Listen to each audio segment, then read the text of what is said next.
On behalf of the Tennessee Research Institute, welcome to this evening's symposium. It'll last Chris is going to make sure it lasts exactly 2 hours. We have scheduled 2 4-minute breaks with videos between the speakers and 20 minutes for questions at the end. It's fitting that we're meeting at the Vanderbilt University School of Law because we're talking about changing laws and because Vanderbilt is well represented with the speakers tonight. Dr. Kimberly Vera is from the Vanderbilt University School of Medicine.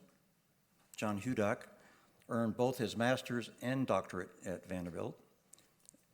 Emily Burns is a Vanderbilt law student. And we are graced tonight with the presence of Constance Gee, Vanderbilt's former First Lady and the author of this book.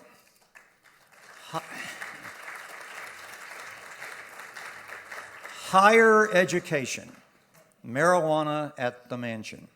It's available on Amazon, and I can tell you it's a really good read. Our panel will discuss medical cannabis. I want to focus on the broader issue of marijuana prohibition and how it got on the books in the first place, because we can't understand the challenges we face in repealing this law if we don't understand the origins of the law.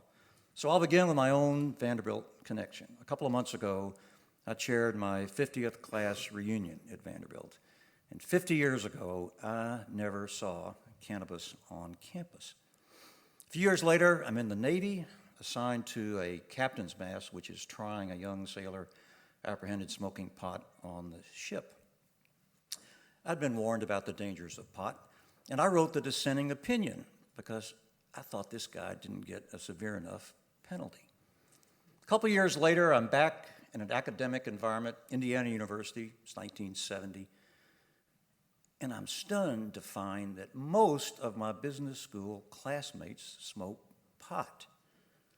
I'm determined to save them from a life of addiction.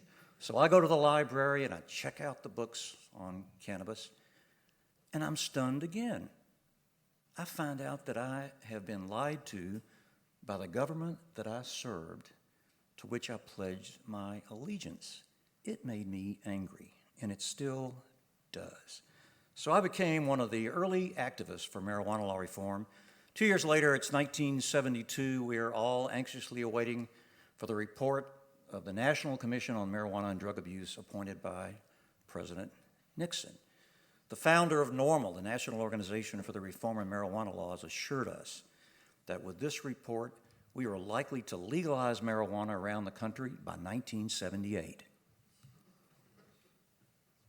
The Nixon Commission, it turned out to be about the last of the great major government investigations of marijuana that stretched back more than a century. The first was the Indian Hemp Commission, which submitted to England a 7-volume, 3,000-page report on cannabis. Next were the U.S. Army Panama Canal studies, the last of which was in 1933. Then came the LaGuardia Commission by the New York Academy of Medicine in 1944. Then the Canadian Ledane Committee on the Non-Medical Use of Drugs, the British Wooten Committee, and then finally the Jamaican National Commission on Ganja in 2001. So you had different centuries, different countries, different circumstances. All of these commissions reached the same conclusions. Marijuana is a relatively benign, non-addictive substance for which there is no justification for criminal penalties. The Nixon Commission reached the same conclusion, even though it was stacked with anti-marijuana skeptics. But the findings were not surprising because the facts are clear. What was surprising was the title of their report. I still have it 43 years later. Marijuana, a Signal of Misunderstanding. Why is there a misunderstanding? Who created the misunderstanding? And is it really a matter not of a misunderstanding, but of outright deception? Yes, it is. As Dr. Sanjay Gupta, Emory University neurosurgeon and CNN's chief medical correspondent, put it recently. We have been terribly and systematically misled for nearly 70 years in the United States, and I apologize for my role in that deception.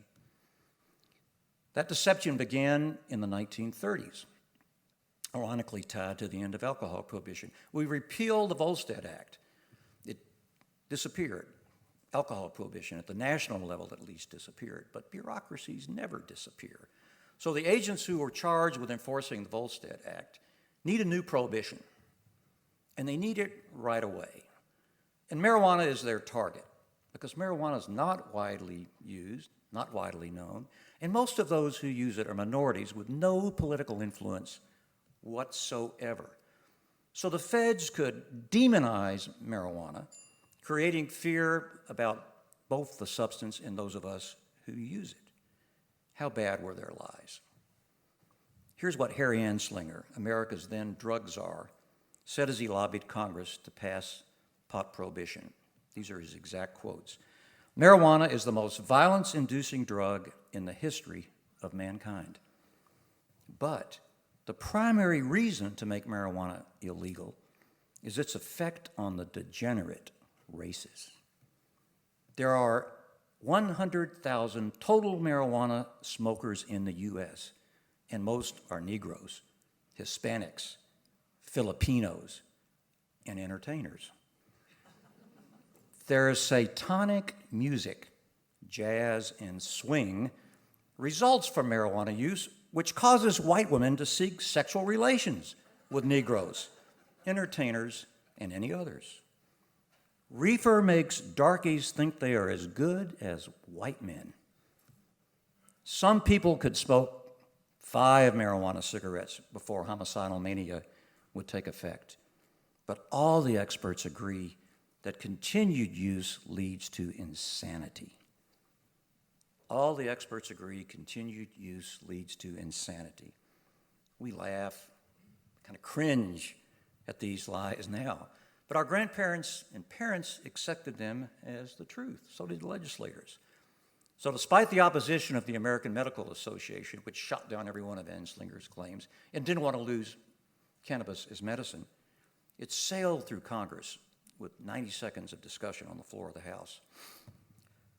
30 years later, when we thought, well, it can't get any worse, marijuana's been demonized bad enough, what else can happen? Well, what happened was use expanded from communities of color to the white community. But not just white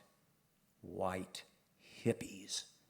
Long-haired, bell-bottomed, war-protesting, flag-burning, pot-smoking hippies.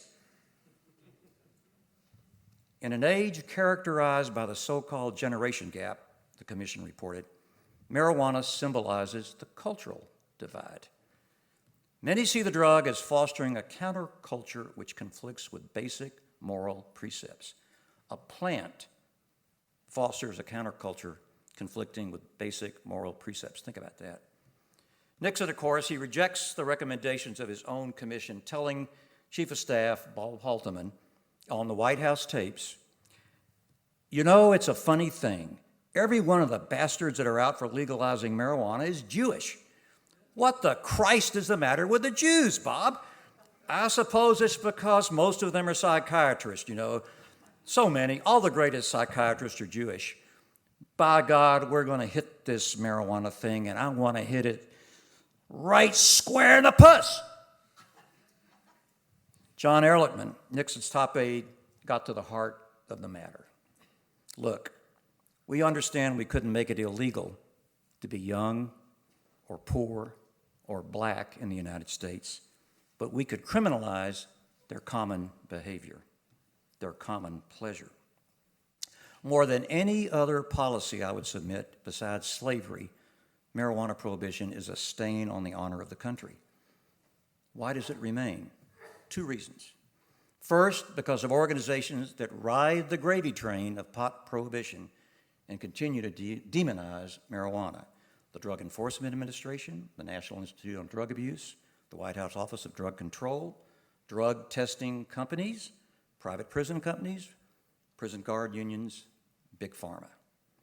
Second, because human nature makes it uncomfortable to admit a mistake, to admit we've been bamboozled. This is true of the medical community, and especially true of law enforcement, which has been financially and intellectually corrupted by federal programs that pay for every drug arrest police make. Not arrests for spousal abuse or pedophilia or drunk driving, for drug arrest only. If you were paid to make one kind of arrest as opposed to all other kinds of arrest, which would you concentrate on? Especially when the forfeiture laws allow you to seize the property of individuals that you suspect of a crime. You take their cash, their car, their house. If they are never charged with a crime, or the charges are dropped, or they go to trial and they're found innocent, you keep the property. It's not returned. Police seized more property from individuals last year than all burglars and robbers.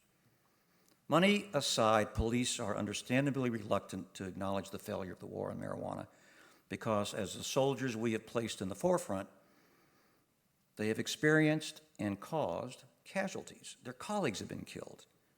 How painful to admit lives have been lost in a crusade that has failed and in a war that is based on lies. But the longer law enforcement refuses to acknowledge this failure, the more law enforcement isolates itself from our communities, and the more damage it does to the rule of law. As the chief of police of Washington, D.C. put it, all these marijuana arrests do is make people hate us. This is dangerous for police, and it's dangerous for our country. Happily, change is coming. In the first Gallup poll on the subject in 1969, a mere 12% supported legalization. Support grew to 20% in the 1970s after the report of that Nixon commission, 30% a decade ago. Now we enjoy a strong majority of 58% support for legalization. With these numbers, you can change laws, although it's not easy because, after all, it's marijuana. Nonetheless, cannabis is legal in 4 states along the District of Columbia, and the voters in these states are pleased. Colorado passed legalization in 2012 with 56% of the vote. In the latest statewide poll, support has grown to 62%. It should.